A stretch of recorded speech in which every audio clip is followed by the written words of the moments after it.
El Imperio Turco Otomano fue un estado multiétnico que se instaló en la región de la Anatolia desde la Edad Media, y desde ahí comenzó a expandirse hacia todas las direcciones posibles, alcanzando el sureste europeo, el Oriente Próximo, así como el norte de África.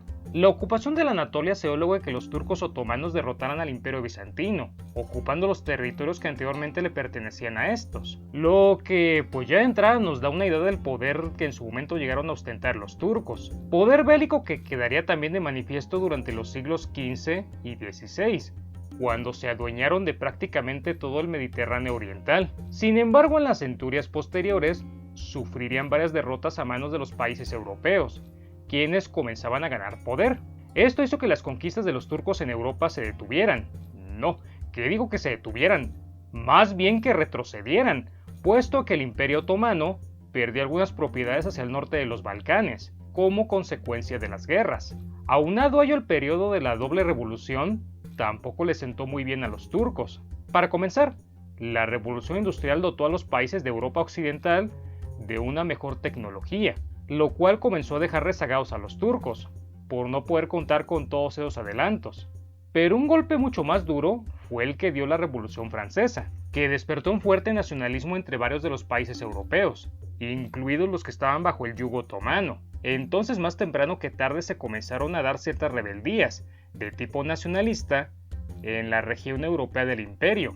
Los zares rusos alentaron no pocas de las mismas rebeldías, especialmente de los pueblos eslavos de religión ortodoxa, al favorecer al paneslavismo, que buscaba la unión de las naciones del mismo origen racial. Moscú era para muchos la tercera Roma, que quería heredar el prestigio de la antigua Bizancio y quedar como cabeza directora de los países europeos del Oriente. Como ya veíamos antes en otro video, este expansionismo ruso fue detenido por otros países europeos, que no querían que Rusia se adueñase de los Balcanes y quedase al frente de los pueblos eslavos. Esto explica el apoyo de las potencias europeas a Turquía en varias ocasiones, como en la Guerra de Crimea y en el Congreso de Berlín. Sin embargo, Turquía llevaba en ella misma los gérmenes que destruirían su imperio.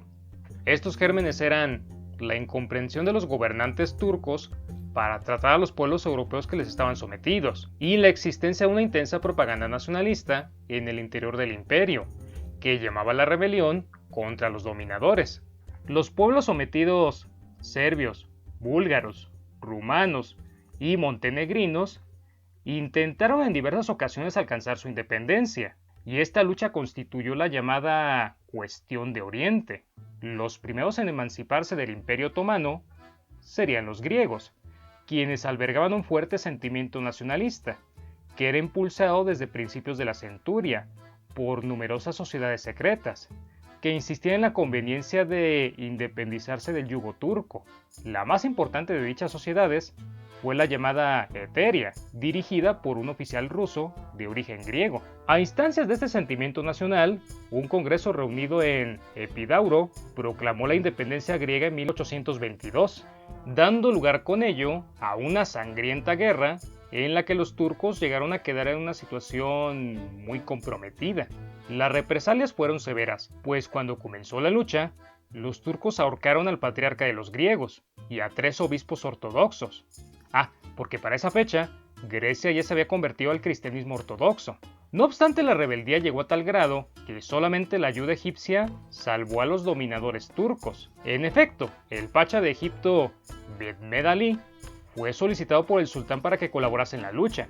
El último punto de resistencia griega fue la ciudad de Missolonghi, que se defendió con heroísmo. Cuando todo parecía perdido, los habitantes se refugiaron en un gran depósito de municiones, y al caer este y la ciudad en poder de los egipcios, los griegos hicieron estallar el depósito.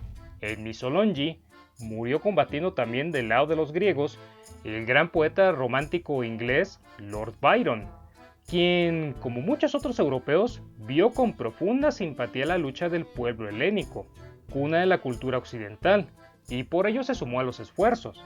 La independencia de Grecia fue posible obtenerla más tarde, mediante la presión internacional de las potencias. Los gobiernos de Francia e Inglaterra exigieron al sultán la autonomía de Grecia, mientras que el zar de Rusia, Nicolás I, deseaba también intervenir en los Balcanes. La proposición franco-inglesa fue rechazada por Turquía y una flota aliada atacó a la escuadra turco-egipcia y la destruyó, en tanto que los rusos se movilizaron y llegaron por tierra hasta Adrianápolis. En esa ciudad se firmó un tratado en 1829, por el que Grecia era reconocida como una nación independiente. Se nombró como directora a Capodistria, pero como a este se le dio muerte en 1831, en el curso de los años siguientes Grecia quedó como una monarquía dentro de una vida política sumamente agitada y expuesta a toda clase de pugnas partidistas, bajo los gobiernos de Otón I, de origen alemán, de Jorge, de origen danés, así como de Constantino XII. Hacia finales del siglo XIX, los habitantes cristianos de la isla de Creta, al sur de Grecia, se rebelaron también contra los turcos y pidieron a los griegos que los auxiliaran. Surgió entonces la guerra, y los turcos salieron victoriosos. Sin embargo, debieron concederle cierta autonomía a la isla, pero esto no sería suficiente, y Grecia proclamó la anexación de Creta. Pasando ahora con los serbios, estos también debieron enfrentarse a sus dominadores, y lo hicieron a principios del siglo XIX.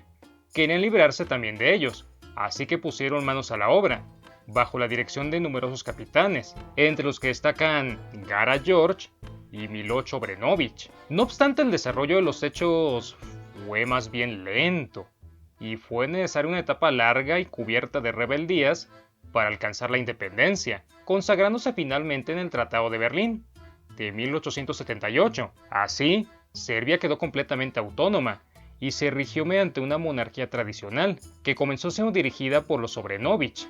Similar a los griegos y los serbios, estuvieron los rumanos, que eran descendientes de los colonos romanos llevados por Trajano a la Dacia durante el siglo II. Los rumanos pagaban tributo a los turcos y tenían sus propios gobernadores, llamados los hospodares, y que regían en las dos provincias de esa región, Moldavia y Valaquia. Estos gobernadores eran autorizados por los turcos. Sin embargo, a pesar de esto, los rumanos gozaban de una libertad cultural y religiosa, ya que vivían bajo un gran margen de tolerancia. Mas, coincidiendo con el periodo general de independización de los pueblos balcánicos, y contando además con el apoyo de los gobiernos de Rusia y de Francia, los rumanos también quisieron separarse de Turquía, y en 1859 los núcleos nacionales de moldavos y valacos designaron a un mismo spodar, que fue el príncipe moldavo Alejandro I, a quien se le reconoció como príncipe de Rumania, con residencia en Bucarest. Aunque esto todavía no era la independencia. En 1866 Alejandro abdicó por un golpe de estado, y el príncipe Carlos Hohenzollern quedó en lugar suyo. Al igual que Serbia, Rumania también quedó independiente mediante el Tratado de Berlín, en 1878, y Carlos I tomó el título de rey en 1881. Asimismo, el Tratado de Berlín consagró la independencia de Montenegro, que igual había tenido una independencia relativa bajo el dominio turco, pero que quiso obtenerla completa, luchando para ello contra los otomanos. Finalmente tenemos el caso de Bulgaria, que fue el país balcánico que más tardíamente inició su proceso de separación.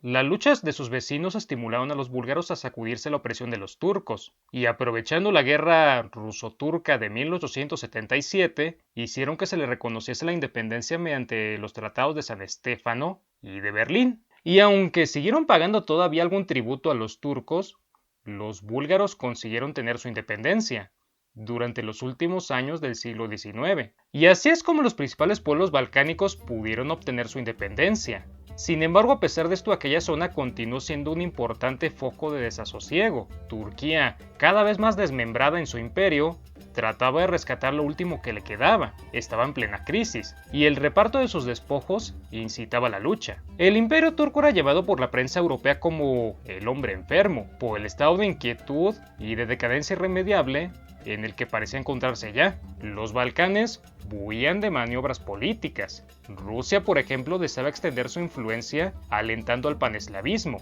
y veía con recelo la penetración que recién había hecho Austria, pues se había apoderado de dos importantes provincias, la de Bosnia y la de Herzegovina. Por otra parte, la antipatía que había entre los balcánicos y los turcos dio lugar a la firma de un tratado de alianza militar entre Grecia, Bulgaria, Serbia y Montenegro, para declararle la guerra a Turquía.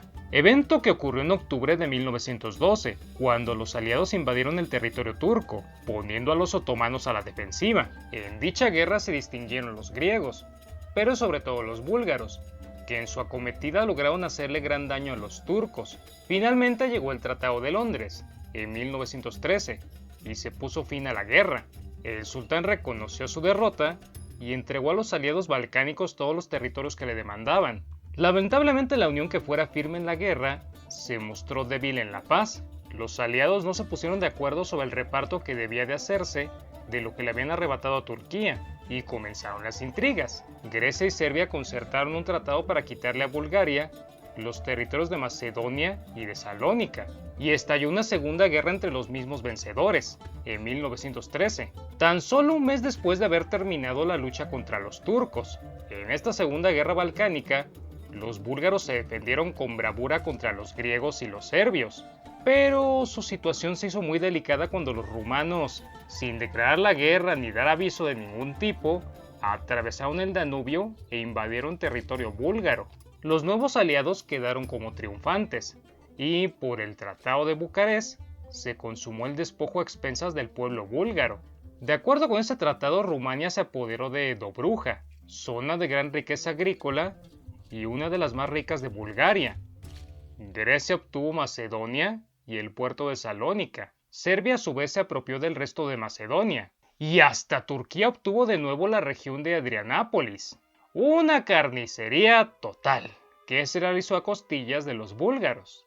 La desmembración del imperio y sus continuas derrotas hicieron que dentro de Turquía naciera un movimiento político llamado de los jóvenes turcos, que querían darle un nuevo vigor al país y renovarlo. Dicho movimiento derrocó al sultán Abdülhamid y ayudó a su hermano Mehmed V a que subiera al trono en 1876, pero la conducta despótica de este sultán determinó posteriores revueltas. Finalmente sería destronado en 1909 y Turquía se organizó en forma de una monarquía constitucional. Posteriormente el Imperio Otomano participaría en la Primera Guerra Mundial, a regañadientes, y del lado de las potencias centrales de Europa, comenzando con algunas victorias como la de Galípoli. No obstante, después se sucedieron varias derrotas en la región del Cáucaso, a manos de los rusos. En un esfuerzo por intentar revertir las cosas, el sultán buscó tener la alianza de los pueblos árabes para iniciar una guerra santa contra los aliados, pero esta alianza jamás se dio, y Turquía tuvo que seguir peleando sola en el Medio Oriente.